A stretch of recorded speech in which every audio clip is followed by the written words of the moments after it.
এ দেখো WHO মানে world Health Organization India, এখান থেকে আমাদের ডিপার্টমেন্টে ক্যালেন্ডার পাঠিয়েছে।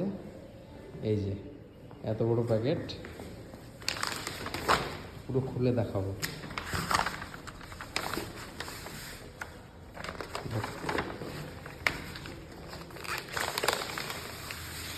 এই দেখো, building a healthier tomorrow today, World Health Organization India. ঠিক আছে, প্রত্যেকটা আলাদা আলাদা থিম দেওয়া আছে 3 মাসের। কোনটা কি day, world neglected tropical disease day আছে 30শে জানুয়ারি, 24শে মার্চ ওয়ার্ল্ড টিউবারকুলোসিস ডে। এসব ছবি পেয়ে যাবে। বিভিন্ন থিমে দেওয়া আছে, সব ডে দেওয়া আছে। ঠিক আছে, এগুলো সবই দেওয়া আছে। ভিডিও ভালো লাগলে লাইক শেয়ার সাবস্ক্রাইব করো।